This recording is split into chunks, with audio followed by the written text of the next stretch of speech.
You know what? Fucking. Well, I'm glad all you men could take time out of your day from like objectifying women and womanizing and bullying and watching two children fight to the death. I love this fucking. Listen, I hate to harp about this Gillette commercial, but I love when the two kids are fighting and then the dad comes running up with the fucking. It looks like he's number one. He's an overweight pig, and he comes running out with like a pair of culottes on. Who wears shorts like this? And his like socks pulled up. I don't know if this is Mandela effect. I envision him with his socks pulled up. Hey guys, that's not right. Like all of a sudden, this is the way men should be. Like no, a few years ago, fathers used to take bets on their children's fighting to the death. Look at it's Gregory and Anthony. They're fighting. I got my money on Anthony.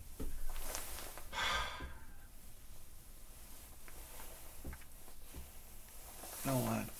I can't take it anymore.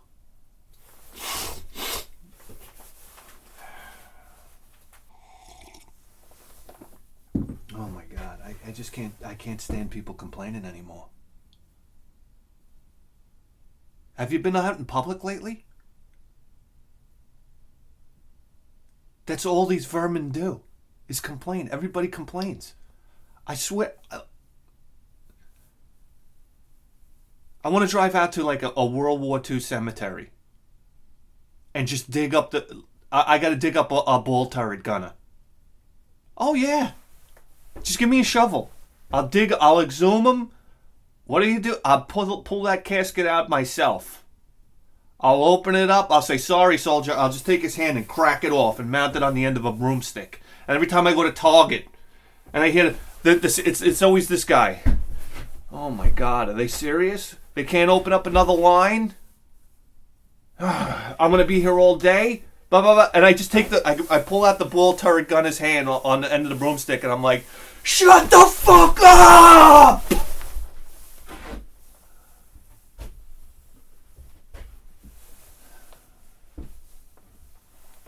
Can you imagine? You join the Army, the Air Force, I don't fucking know. All right, we need you to get into the first day on the job because they're running out of men. They get to the point where they were running out of men. All right, you basically first day you show up, in England or France or whatever.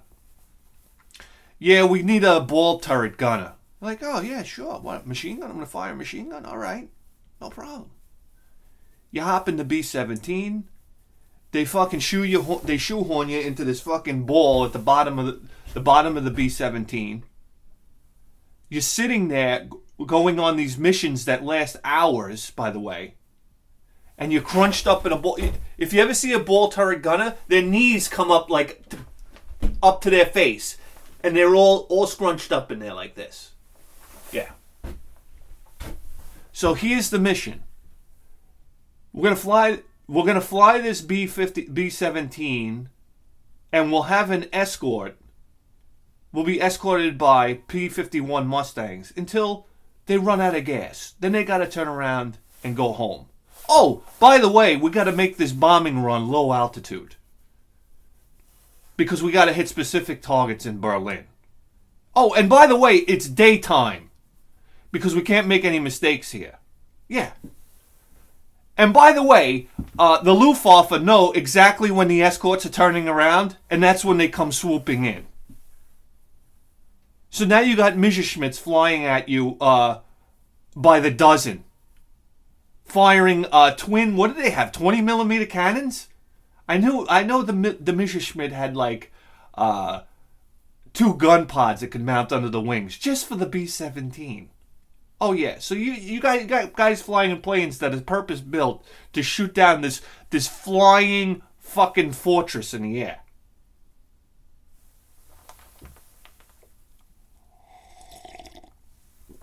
And here you are in the ball turret. Oh, by the way, the ball turret only you get in through a hatch on the top, and if you turn the ball turret one way or a little bit the other way, and then one of the machine guns hit the gear that actually turns the ball turret, then you can't get the hatch open. So you're basically sitting duck. If the plane gets shot down, you don't even have a chance. You're not wearing a parachute. You can't fit in the ball turret with a parachute.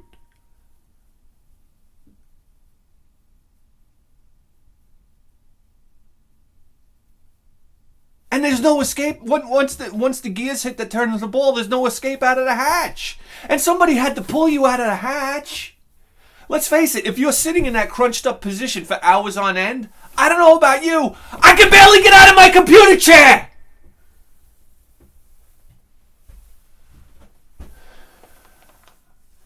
But these are younger men and adrenaline's going, so maybe they can get out.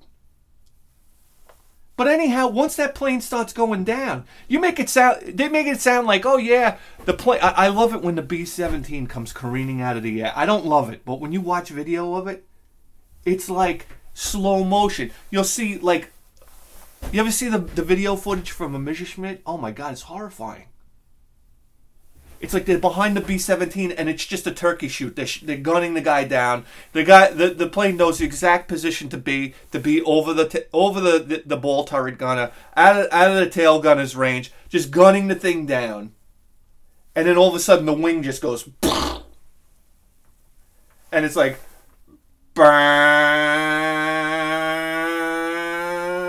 it's almost like slow motion. And everybody thinks, oh yeah, you got all day to go pack your things and get out of the plane. I got news for you. Once those G's start building, you don't just go walking to the door like, okay, I'm ready. You can't get out of the plane anymore. You got to get out of that plane lightning fast. How do I know? I don't know, but I'm guessing. Just understanding general physics, which I don't really understand to begin with. I'm taking a guess on that one.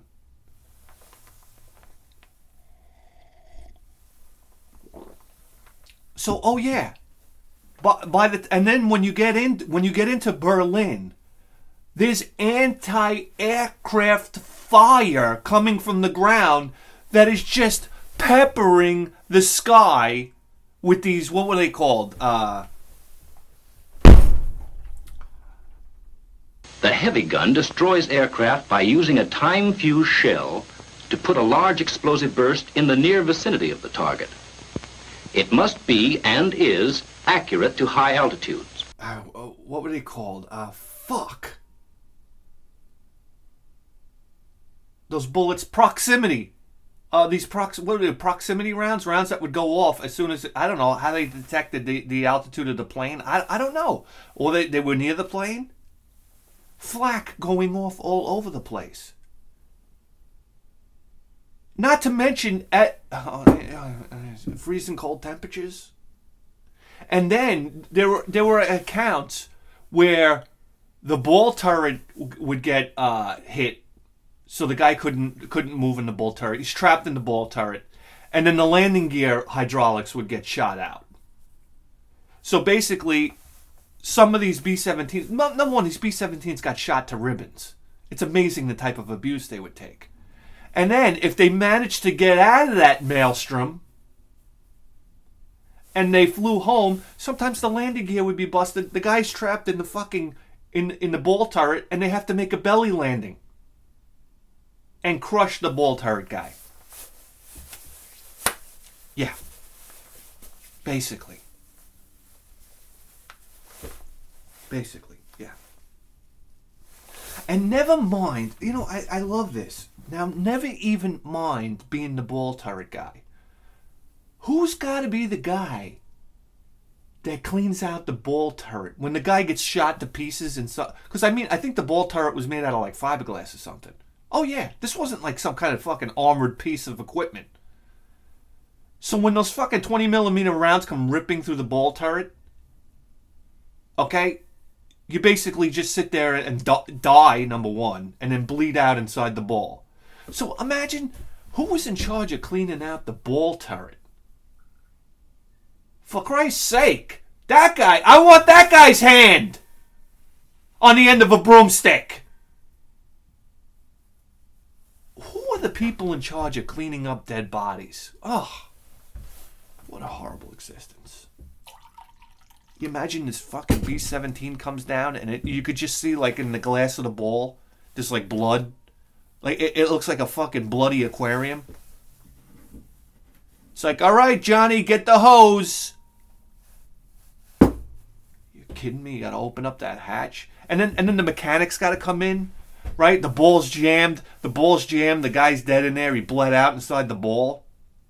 And then the mechanics gotta come in and free up the gear. And the guy's probably sitting there with his ratchet like, okay, she's free. Christ almighty. Christ almighty. Christ almighty. I don't know. How do you complain?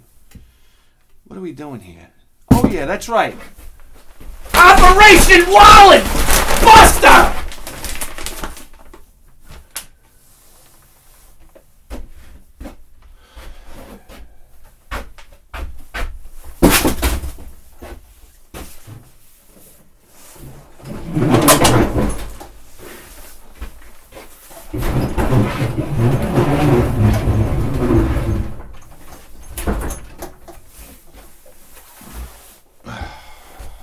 Let's get started.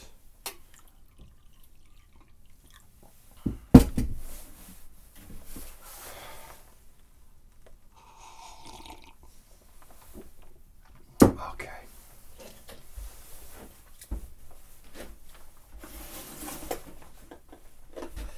Got a package here from David. David all the way from the UK.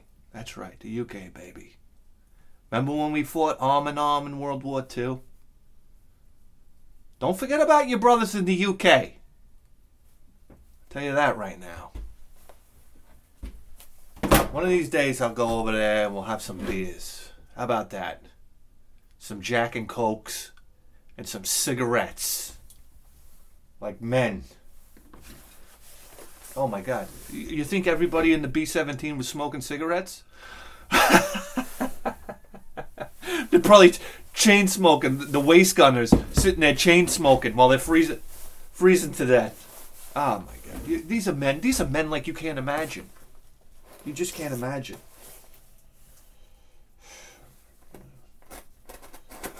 They weren't playing Pokemon.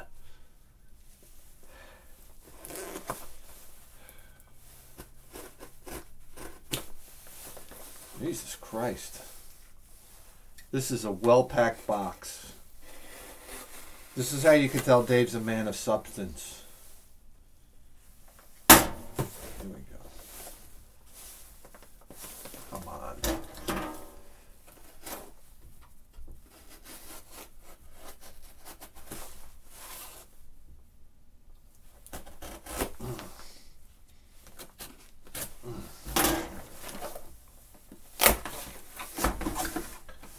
Oh boy. Oh Jesus Christ, look at this. What the fuck is this? Oh my God, we got a cassette in here. Cassette tape. The Mortal Kombat original motion picture soundtrack. Oh yeah, Mortal Kombat. I remember it. I had a birthday party. I invited all my friends over and we got Mortal Kombat on VHS tape. Yeah. Listen, I knew that movie was a hunk of shit. I mean, from the opening credits. How about that?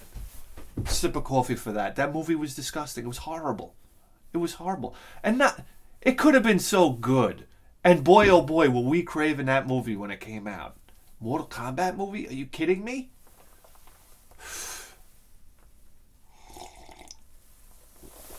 Anything video game related. Here we go. What are the names of the songs? What does this say? Here we go. Gravity Kills. You System Machine Gun. Typo Negative. Ha! Napalm Death?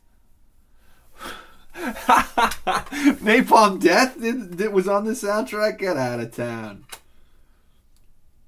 Oh, that's funny. I remember listening to Napalm Death. Oh boy, here we go. Yeah, another terrible movie. Batman Forever. Yep.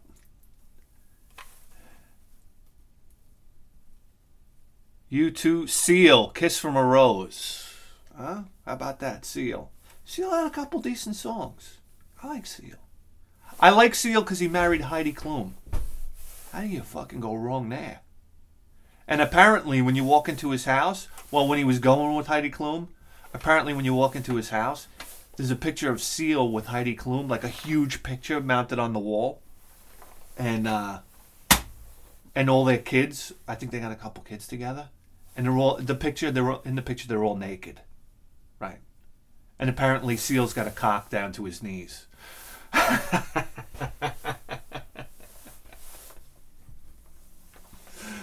There you go. God bless him. Heidi Klum is hot. Oh yeah. Oh yeah. She's smoking. Remember when Jack Tripper and Larry? What was Larry's last name anyhow? Remember when Jack Tripper and Larry, they used to talk about girls like, hey Jack, come on out. Well, we're gonna go see Heidi tonight, and they'd both go. It was always Heidi. There we go. Oh, incidentally, I got news for you. The original Batman movie, remember when the Joker goes and he gets beat up by he gets beat up or he gets his face cut up by somebody? That was stolen from Dirty Harry. That was the bad guy from Dirty Harry. Oh yeah. Remember when the bad guy from Dirty Harry goes down? He wants to get his face beat up so it looks like police brutality. He goes running to the press after he oh my god, that story went nowhere fast. Here we go. What do we got here? Oh, holy shit. Okay. Got a little note here.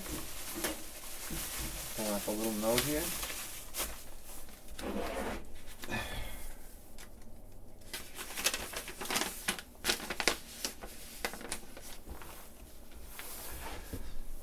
Dear Bithead 1000, host of the greatest video gaming program in the history of human civilization, I am pleased to help you once again knock another NES game off your Operation Wallet Buster list. That's right, David. I don't know if you guys remember, David hooked us up with Mighty Final Fight. A boxed copy of Mighty Final Fight, by the way. I have also included a little extra gift. Ba ba ba ba. Ba ba ba ba ba. I don't know. Ba ba ba ba. Okay. Keep up the great work with the videos. My wife and I sit and watch every new episode once the kids have gone to bed. Oh, the kids going to bed. What a magical time. It's magical. We love your sense of humor, past stories, and no bullshit attitude. We both wish you all the best for 2019. All the best, Dave. Dave, Retro Dave Nintendo. Oh, yeah. Thank you, Dave. Jeez, what is this right here? Okay. Whoa. What are you kidding? Look at this. It's X Out by Rainbow Arts on the Spectrum. A shooter, he explained that, a shooter on this on the Spectrum. Wow. Look at this. This could be the start of a new thing, man. Oh my god, look at this. The best horizontally scrolling blast 'em up of all time. How about that? They were saying blast 'em up. Sinclair Spectrum. Fantastic game which Blast 'em Up fans will drool over. Wow, listen to that. Blast 'em Up. Better than Shoot 'em Up. Blast 'em Up. Here we go. This is, what is this? 1990 Rainbow Arts. Wow, look at that. Oh, fantastic artwork. Look at the ship flying into the thing's mouth. Oh, yeah. Almost looks like the Predator. How about that? Very cool. Wow. To have a Spectrum shooter collection. Oh. Don't start, huh, guy? And here we go. Alright. Capcom game, guys. Capcom.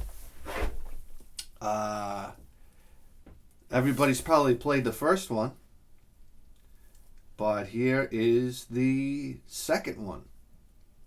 And it's Chippendales Rescue Rangers 2. It's in this aftermarket case here. We'll get her out. Okay, wow. There she is. There she is. Huh?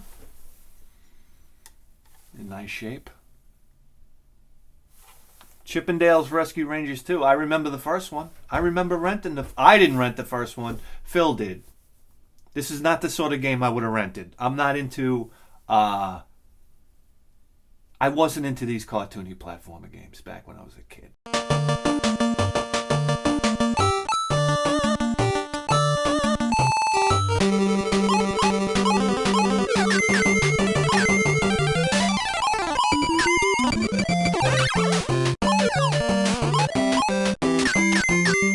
I mean, naturally I enjoyed playing them. Hey, listen, who didn't enjoy playing...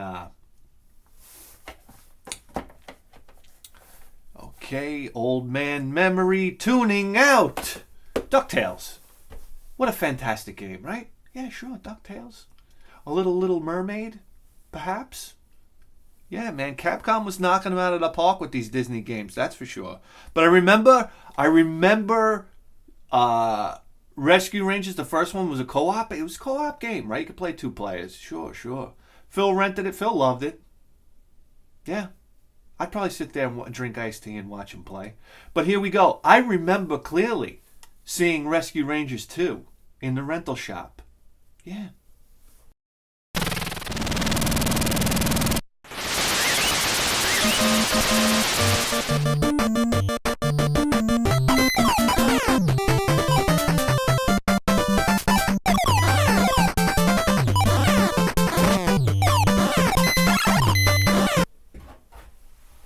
M&M Video.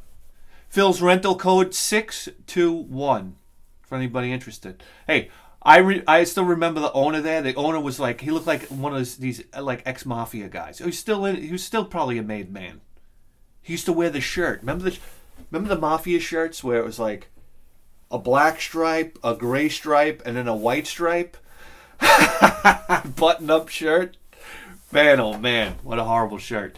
And then his son always used to be, his son was like this real, like, you could tell, like, troubled youth. He looked like Steven Seagal. I know Phil remembers this. He looked like Steven Seagal, and he always had a Clockwork Orange shirt on. Oh, yeah. And he never said a word. He just used to sit on the stool there and watch TV. Oh, yeah. And I'm sure he had first dip on all the latest games. So I wish I could get a hold of that guy today. Probably still wearing that Clockwork Orange shirt. Oh, for sure. But I remember, this is tail end right here. When Chippendales Rescue Rangers, this is like 1994, buddies. I remember seeing it in the rental store. But we're well into Super Nintendo and Sega Genesis by then. If I remember correctly, yeah. Certainly Sega Genesis. And I remember thinking to myself, by that time I had a Sega Genesis, or I had my TurboGrafx 16.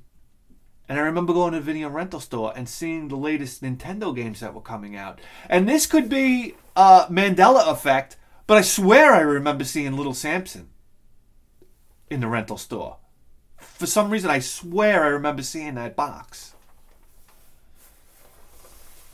And I remember thinking to myself, at the time, who in their right fucking mind is going to rent these games when you have the Sega Genesis out and the Super Nintendo? I remember clearly thinking that. And now I think about it and I think how sad that these games were released. And this is, guys, this was at a point where they weren't developing any bad games for the Nintendo anymore. It's like everybody had the Nintendo figured out, especially the major, like Taito and Capcom. They had it figured out, man. So they're cranking out these epic games for the Nintendo. Little Samson, right? Chip and Dale's Rescue Rangers 2. And it's like, who's going to play him? Who's going to buy him? I could go play Thunder Force. I could go play Star Control.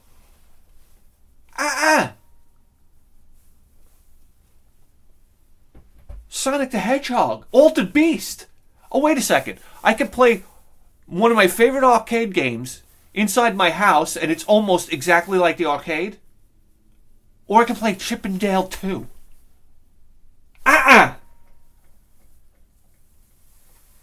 So here we go. We got Chip and Dale Rescue Rangers 2 for $140. I thought that was very fair. I thought, let me consult the chart because I haven't looked yet. What is it going for on the chart?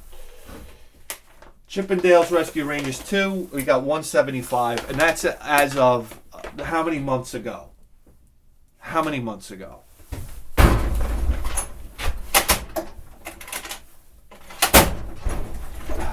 So here we go. Scratch another one off the list.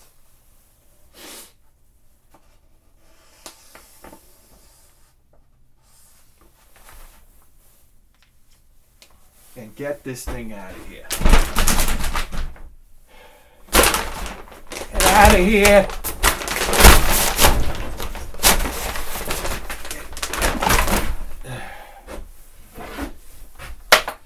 Guys, you just tuned into the greatest video game program in the history of human civilization.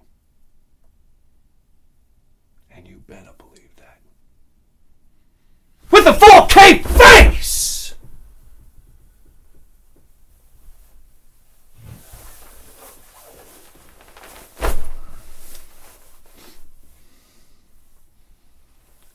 Let's get this baby in the cabinet.